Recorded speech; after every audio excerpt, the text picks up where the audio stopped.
Hi guys, assalamualaikum and welcome back to my YouTube channel. So muli na naman tayo nagbabalik para sa bagong tutorial. So ngayong araw is tuturuan ko kayo kung paano ayusin yung PC natin na always nag-restart. So panoorin nyo to guys, baka makatulong ito sa inyo. So let's start.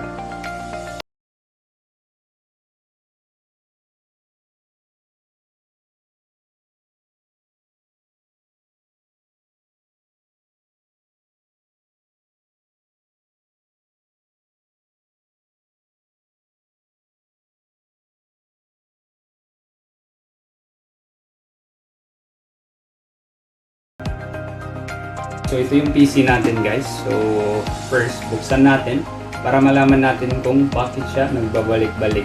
Kasi minsan na kailangan natin tingnan yung mga wirings niya para malaman natin. Kasi may mga nangyayari kasi guys na kaya siya bumabalik or kaya siya nag-restart lagi yung PC natin is dahil madumi yung nasa loob. Or else may problema sa wirings. Okay, so check natin.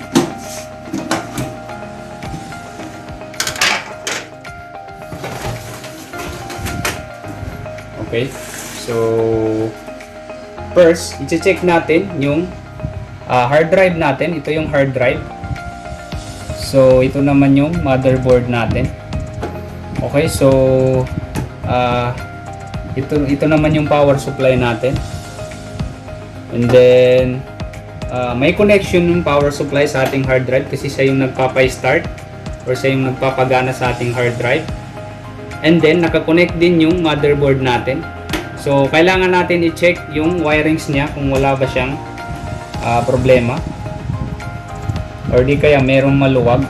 Kasi minsan pag lumuluwag talaga guys, so yun yung isa sa dahilan kung bakit siya nag-restart lagi.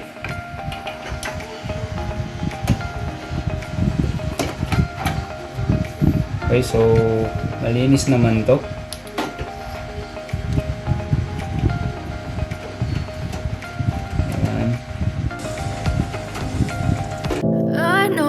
Told your friend you're not okay, and tell me what's wrong and why you never said you felt that way.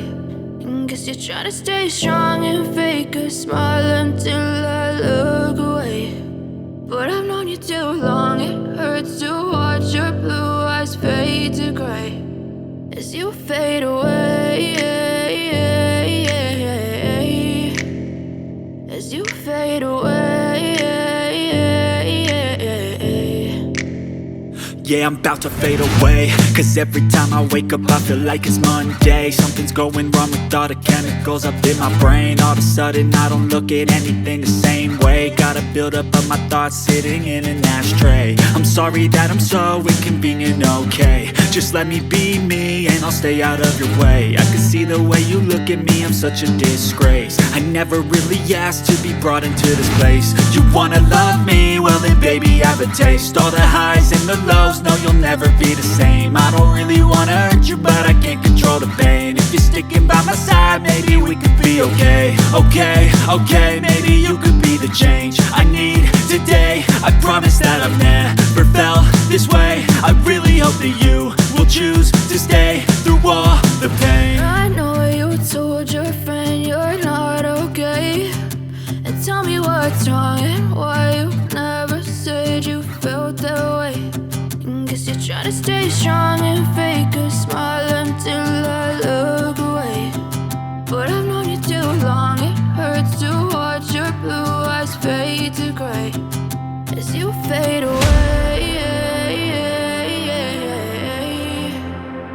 as you fade away, as you fade away.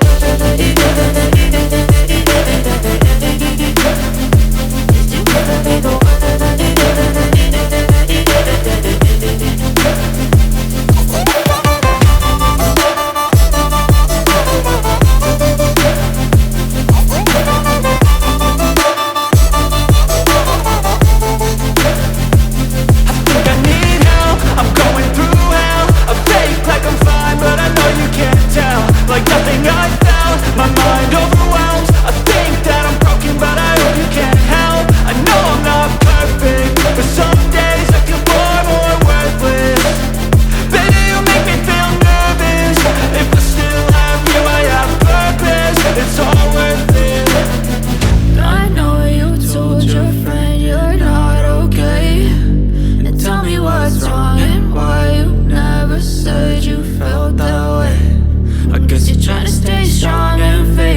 smile until I look away. But I've known you too long, it hurts to watch your blue eyes fade to gray as you fade away. As you fade away. As you fade away.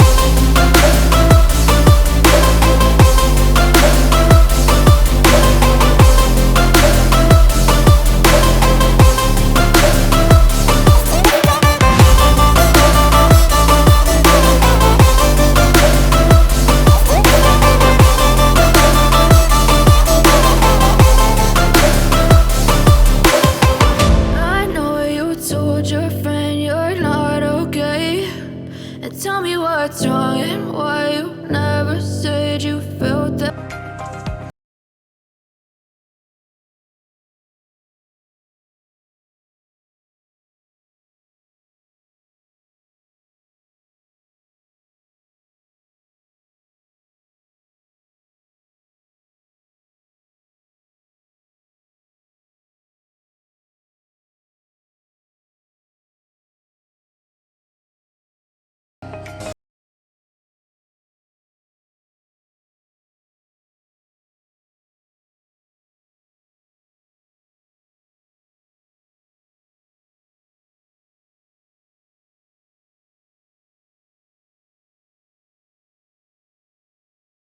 Paulit-ulit pa rin siyang nag-restart. So i-check lang natin yung wirings natin dun sa hard drive at saka dun sa motherboard and then dun sa power supply natin. Kasi ba kadalasan talaga dun yung nagiging dahilan kaya siya paulit-ulit na nag-restart. So again, thanks for watching and don't forget to subscribe to my YouTube channel. Wassalam.